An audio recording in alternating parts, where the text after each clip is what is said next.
د افغانستان لوبډله هر خوا ستایل کیږي، خو د ګلبدین نایب کړنې د رسنیو او کرکټ مینوالو پام ځان ته اړولی.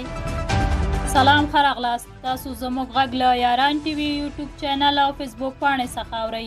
زه کریمه لکوزه یم. د افغانستان د کرکټ ملي لوبډلې د لومړي ځل لپاره په 20 اوریز نړیوال جام سیالیو کې بنګلادیش ته په ماتې ورکولو سره نیمه پای لوبې ته لاره پیدا کړه، خو په ورته وخت کې په دې لوبه کې یوې پیښې د ټولو پام ځان ته اړولی دی.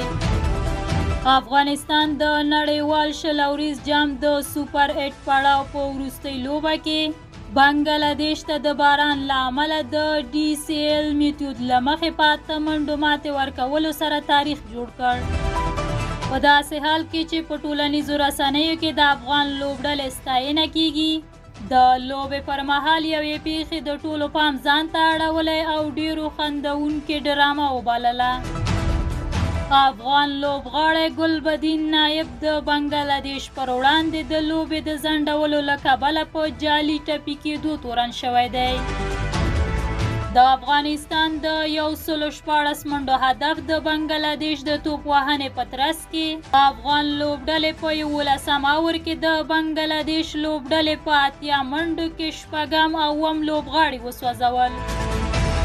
په بل اوور کې کله چې د بنګلادیش لوبډله د ډي سی ایل میتود څخه یوازې 2 منډې شاته وه، نو لیدل کېده چې د افغانستان روزونکي جوناټن ټراټ خپلو لوبغاړو ته اشاره کوله چې د باران په صورت کې د لوبې ورو کولو هڅه وکړي.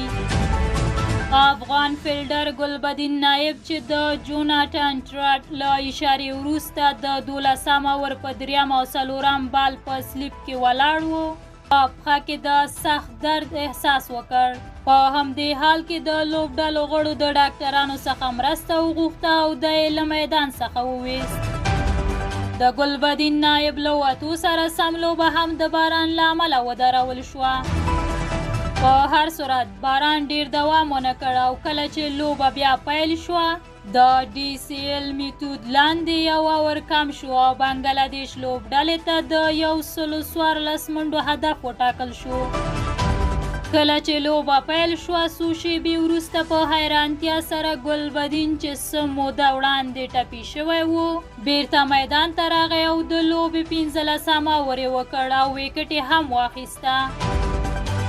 د ټولنیزو رسنیو ځینو کارکوونکو په ټوکو سره لیکلي چې ګلبدین نایب ته باید د هغه د غوره کارکردګۍ لپاره د اسکر جایزه ورکړل شي. هندي ورو توپ اچوونکي اشوین هم ورته لیکلي و چې ګلبدین نایب ټپي شوی و، خو د لوبې ګټلو وروسته تر ټولو لوبغاړو مخکې په منډو روان و.